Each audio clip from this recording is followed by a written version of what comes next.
I got to show you this thing. So Ricky made a video in his free time, and I knew he was making it, but I didn't know to the extent of what he was making. He has done this before, but this turned out so great, and we both decided that more people needed to see this video.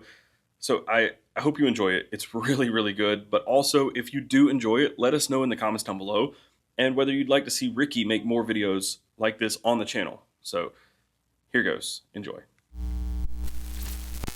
1987 was a hell of a year. We got box office hits like Good morning, Vietnam! You son of a bitch. Nobody puts baby in a corner. My name is Inigo Montoya. You will not laugh! You will not cry! We also got really important songs that are still being sung to this day, like Welcome to the Jungle by Guns N' Roses, one of my personal favorites, Living on a Prayer by Bon Jovi. But for us EDC guys, in 1987, two really important things were happening. Number one, Chris Reeve had just designed the Sebenza, and number two, Bob Terzula designed his second folding knife, which is the knife we're talking about today, the Mariner II.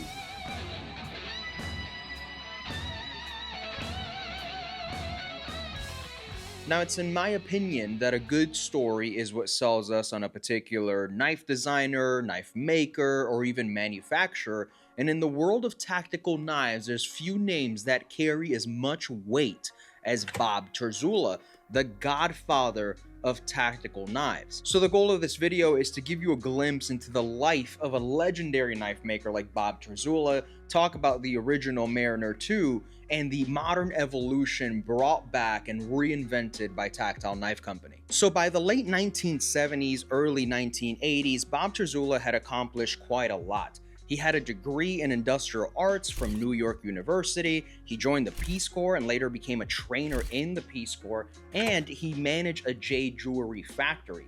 It was in that time frame that his next door neighbor piqued his interest about knife making, and in that moment, Bob Terzula's knife making journey had begun. His first design was the Model 30 fixed blade, and that was meant to be just a tactical, badass fixed blade that could take anything you throw at it, and it was designed for Guatemalan soldiers. Fast forward a couple years, and Bob Terzula started using titanium for folders, and the idea of the TTF was born, the Terzula Titanium Folders. He made a TTF-1, a TTF-2, and a TTF-3. The TTF-3 later became the first tactical folder that Bob Terzula had designed. The TTF-2, which is the Mariner II, featured just a beautiful sheep's foot blade, plain titanium liner lock with a thumb disc, and the idea behind it was to have a robust, durable knife in your pocket that you can cut through stuff without risking any piercing, and it was just perfect. What inspired the Mariner II design? How did your experiences influence the design at that time? I wanted to do what was always one of my favorite designs, and that is sheep's foot design. I wanted a knife for seafaring people who would be on boats, ships, working down at the docks. My grandfather was a longshoreman on the docks in Hoboken, New Jersey. He used to bring home pieces of hawser, which are basically manila ropes, very, very large in diameter, sometimes 3 and 4 inches, that they would use for the anchors. He would unstrand the rope and use those strands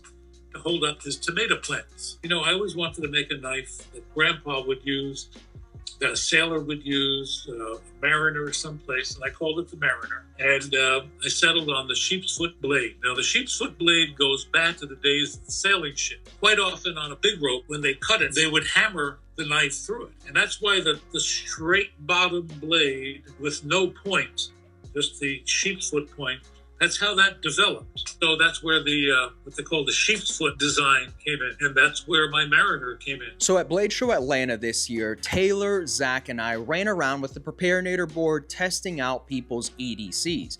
Someone that I did not expect to run the Preparinator board was Michael Emler over at Tactile. Now, he pulled out the original Mariner II, one from 1987. He told us a story about it, and I was like, dude, you do not want to run the board with this knife. That just seems like an heirloom piece. It's too precious. Don't do it. Tell us a story about like how you came to find that original Mariner, because Bob doesn't even have one. So I think it's hysterical that you have one and he doesn't. Man, that would have been 2014. I was walking around at a flea market and I stumbled across the Mariner 2. That one you actually have for the video. And I saw it. It was cheap enough for me to be able to get it. So I was like, man, I got to get this. Sent some pictures to some friends and they're like, holy crap, you found a diamond in the rough. I didn't know about how old it was. I thought it was probably modern liner lock because it was in cherry condition, as you can tell from the video. Like the only thing that it had was a scratch on the clip. I'd owned the knife for quite a while. I'd taken it to some shows to actually show Bob. And Bob said that he made less than 50 Mariners as customs. And I was like, man, this is a piece of history. This is awesome. I don't plan on getting rid of this. And then whenever I started working in tactile, that was always on the list of designs that I wanted to create. Or not create, I wanted us to bring in-house. A few years after getting our feet underneath us, we'd done the liner lock with the rock wall for quite a while. Bob reached out to us and was like, hey man, do you want to work on a model? And he actually recommended something. And I was like, man, if we do something, I really want to do this. Because I want to give this justice. I want to bring this piece of history into the modern age, and I think we did a pretty dang good job of it. So I reached out to Michael with the idea of this video, and he sent over a Mariner 2 for us to unbox. I have been dying to open this, so let's just get to it.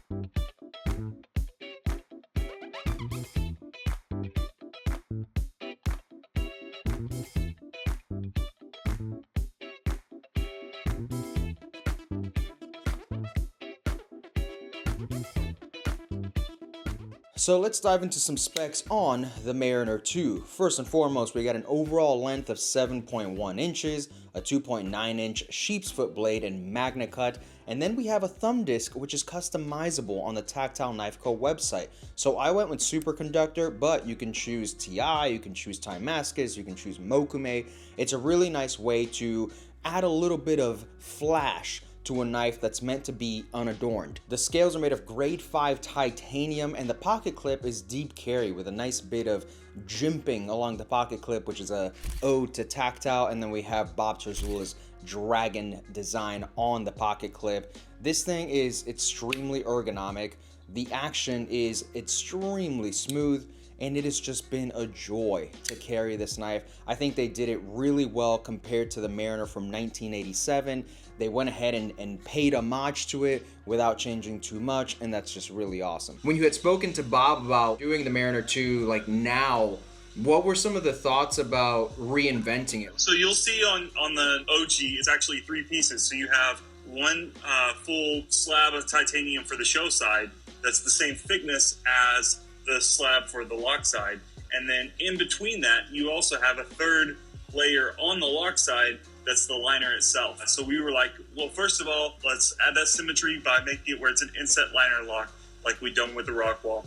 Let's update that a little bit with what we've learned about liner locks and what we've talked about internally. You can actually take this knife apart. There's no screw holding in that lock bar. It's held in from retention from the screws that are holding in the frame with the backspacer, as well as a ledge kind of nests in that lock side scale. After we talked to Bob, he dovetails all of his inset liner locks, and the way he does it is similar in a way to what we're doing, except for we're just doing it in a way that we can scale with our capabilities. And with the blade steel, that was a no-brainer.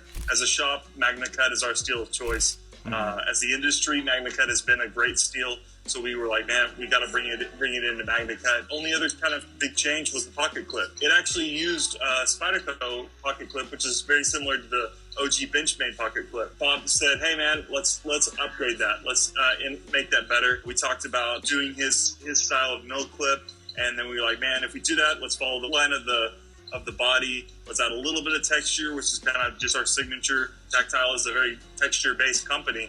So we have that little bit of texture on the ridge of the clip right there as a nod to us, and that's pretty much how we kept this as whole as we could. One of the biggest pieces of feedback that I've seen so far in the Mariner 2 has been its price point. It comes in at $429, and if you add a fancy thumb disc to it, you're looking at an additional $30 to $40. Now, yes, that is a lot of money for a pocket knife, but as I've mentioned before in other videos, For me, the price point of a pocket knife doesn't solely rely on its materials. If we are going to talk about materials, you got to think of the fact that it's USA made, it's got Magna Cut, and it's full titanium, which is fantastic. This knife is going to last you a lifetime if you take care of it. Outside of the materials and the way that I purchase knives, this knife has such a rich history. This was designed 37 years ago and it was brought back to life on a pure chance. The fact that Michael Emler found this knife in the condition that he did back in 10 years ago and was able to reinvent it now with Tactile Knife Co. is incredible. So in my opinion, yes, it's worth $429. How'd you feel when you saw it for the first time? Did it bring back memories? Was it like nostalgic? Yeah, it was. It's a very simple design.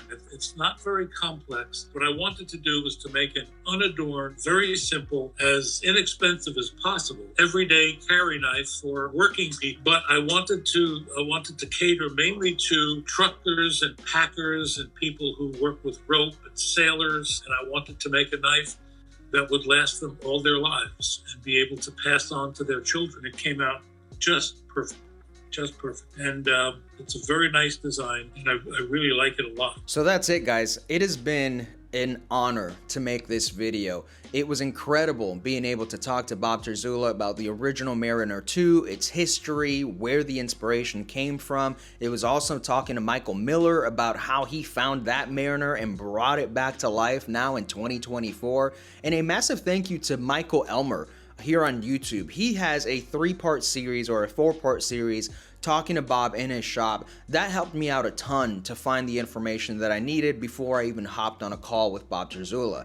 So if you guys enjoy this kind of video, let me know down in the comments. If you want to pick up a Mariner 2, highly recommend it. I'm going to have a link down in the description. If you pick one up, it helps me out and it helps the channel out, and I'd be super grateful for that. Let me know if there's any cool stories that I should check into. I want to be making more of these videos. They're fun and they're super exciting. So that is it. Thank you guys so much for watching, and I'll catch you on the next one.